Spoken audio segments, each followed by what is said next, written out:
Céges oktatásokon többször felmerült már kérdésként, hogy veszélyesek-e a madarak a drága pénzből megvásárolt uasokra. A madarak azok kevéssé veszélyesek, inkább az uasok zavarják a madarakat, és ezzel befolyásolják őket hétköznapi életvitelükben.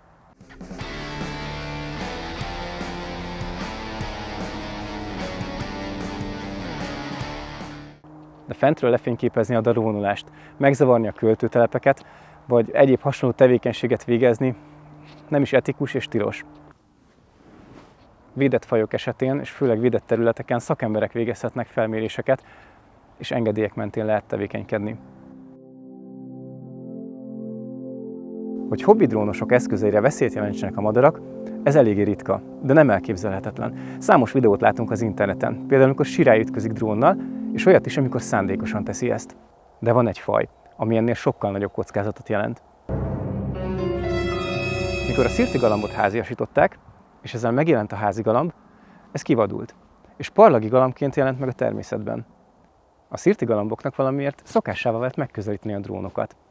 Nem tudunk biztos magyarázatot, lehet, hogy egyszerűen csak érdekli őket, lehet, hogy a zajkibocsátás valamilyen szempontból zavarja őket, és az is lehet, hogy valami természetes ellenségükre emlékezteti, amely ellen csoportosan lépnének fel.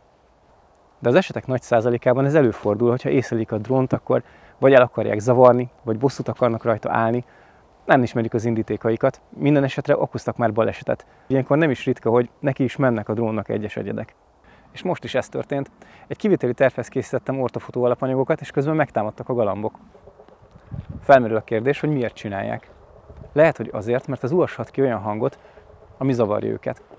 De az is lehet, hogy valamilyen természetes ellenségükhöz hasonlítják a drónt.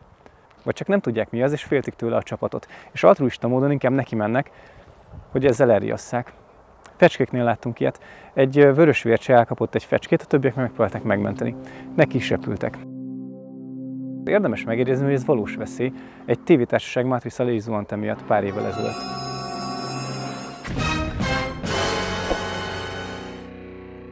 A parlagi galambok sokszor rajokban repkednek a városok fölött, de különböző terménytárolóknál és egyéb létesítményeknél előre is számíthatunk a jelenlétükre. De tulajdonképpen bárhol megjelenhetnek. Kijelenthetjük, hogy ha a parlagi galambok meglátják, észlelik a drónt, akkor az esetek jelentős részében meg is támadják azt. Először próbálják demonstrálni a csapatban rejlő erőt. Ezután egyre közelebb és közelebb húznak el a drónhoz, majd végül valamelyik vagy akár több egyed is, akár neki is ütközhet. Hogy ezek az ütközések véletlenül vagy szándékosan fordulnak elő, ezt nem tudjuk. De nem minden esetben történnek meg, sőt, általában azért ezt kerülik. Amit tapasztaltam többször is, hogy amikor ütközik a drónnal a galamb, egész komoly szinteket zuhan az eszköz. Meg tudja annyira billenteni, hogy a drón pillanatnyilag magasságot veszít. Szerencsére részemről lezuhanás még nem következett így be, de nagyon sokan panaszkodnak hasonló jelenségre az ismerőseink közül is. De mégis mit tegyünk, hogyha galambok támadnak a drónunkra? Hogyha egy raj rácsap egy uasra, akkor azt nagy valószínűséggel újra meg fogják tenni. Tesznek egy nagyobb kört, és aztán megint találkozhatunk velük. Ilyenkor először csak felmérik a helyzetet. Ezért, hogyha a közelünkben van az eszköz, érdemes lejjebb hozni azt, mert tőlünk félnek. Hogyha nagyobb távolságban van az eszköz, szintén csökkenthetjük a magasságot, csak arra figyeljünk nagyon, hogy nehogy elvesszen a jel. Mert hogyha RTH-ba kapcsol a drón, akkor először elkezd emelkedni, ez önmagában ugye kockázat, már nem tudjuk segíteni a menekülését. Mindenképpen érdemes megszakítani a repülést, hogyha tapasztaljuk a galamboknak ezt a fajta hozzáállását, mert vélhetőleg folytatni fogják a támadást. Persze, hogyha ez lehetséges, mert az is lehet, hogy olyan területen vagyunk, ahol tényleg folyamatosan jelen vannak, és folyamatosan így reagálnak. Mondhatjuk, hogy ha nagyon fontos a téma, akkor kockáztathatunk is külterületen, hogyha csak a saját drónunkat kockáztatjuk. De a lakott területen, emberek jelenlétében vagy emberek megjelenésének lehetősége mellett azért ezt ne tegyük.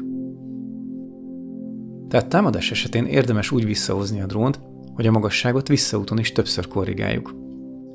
Persze ügyeljünk arra, hogy nehogy magunk okozzuk az ütközést ezzel a hirtelen magasságváltással, tehát ezt ne akkor tegyük, amikor már közel vannak a galambok, olyankor inkább egyenes vonalban haladjunk tovább és bízzuk rájuk, hogy kikerüljék, hogyha viszont eltávolodtak, vagy még messze vannak, akkor érdemes lejjebb vagy följebb emelni az eszközt. És hogyan lehet ezt megelőzni? Ami a felkészülés szempontjából érdekes lehet, az a halk propeller. Ugye ezek ma már kötelezőek is, de hogyha egy adott típushoz elérhető még halkabb, extrém halk propeller, ennek a megvásárlásával csökkenthetjük az észlelés kockázatát. Persze még ennél is fontosabb, hogy kerüljük a provokált támadásokat, ne zavarjuk őket szándékosan. De hogy ne csak a galambokról beszéljünk, megemlítem, hogy számos tapasztalatunk van még. Ilyenek például seregélyek. Ők sosem ütköztek össze velünk, nagyon-nagyon ügyesen repülnek, erről híresek is. Másrésztről igazi károkat nem akartak okozni soha, a találkozások inkább véletlenszerűek voltak, de az utolsó pillanatban korrigáltak és kikerülték az eszközt. Fontos megemlíteni még a hollót. A hollók nagyon-nagyon kíváncsiak, és ha nem költési időszakban, vagy nem a fiókájukat féltve találkozunk velük, akkor nem fognak megtámadni minket, de a tapasztalatunk az, hogy minden esetben megnézik a drónt. Egész közelről. Ezt onnan sejtjük, hogy a nagy látószögű felvételeken is egész nagynak látszanak egy pillanatra, tehát ők megfújhatják magukat a drón szelével, szinte ennyire kíváncsiak, aztán látják, hogy ez számukra nem érdekes, és továbbállnak. Nagyon különlegesek a sasok. Őket kizárólag a fészek közelében érdekli a drón. Olyankor meg is támadhatják, de ilyen helyen nem szabad repülni.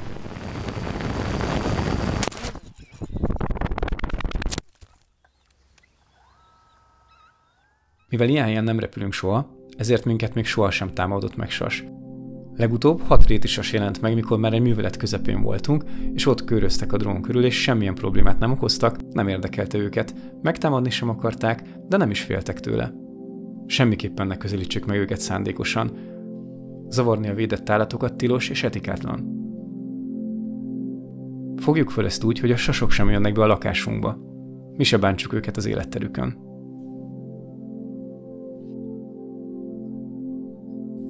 Ahhoz, hogy állatokat fényképezzünk vagy videózzunk, megfelelő szakértelemre van szükség. Jól megválasztott időszakban, megfelelő távolságról, és a megfelelő megközelítéssel kell ezt megoldanunk. Ez azt is jelenti, hogy például Budapesten egy tónál teljesen másfajta zavarást okoz ugyanazoknál a fajoknál egy megközelítés, mint mondjuk egy kies területen vidéken. Mert több emberrel találkoztak, több személygépkocsival találkoztak, sőt, talán már több drónnal is találkoztak. Persze az sem lenne egy természetes szituáció, hogyha az állatok megszoknák a drónokat, hiszen ez befolyásolná a viselkedésüket. Ehhez a zavaráshoz már ne kelljen adaptálódniuk. Tehát állatokat fényképezni és videózni csak megfelelő szakismeret mellett szabad, és a még megengedhető legkisebb távolság és a megfelelő időszak megválasztása is változó lehet fajonként is és területenként is. Nem lehet tudni, hogy ezek a zajok, amiket kiváltanak a rotorok, és maguk a légcsavarok, ezek mennyiben és milyen szinten zavarják az állatokat, de azt lehet látni, hogy mindenképpen felkeltik az érdeklődésüket, hogyha a jelenség tovább folytatódik, vagy ha még erősödik a zaj, akkor megzavarja őket az életvitelükben, és hogyha ez tovább folytatódik, akkor helyváltoztatásra kényszeríti őket. Eddig nem menjünk el semmiképpen. Igazából az lenne a legjobb megoldás, hogyha az emberek és az állatok nem is észlelnék a drón jelenlétét, és emellett természetesen a többi légijármű tudna rólunk.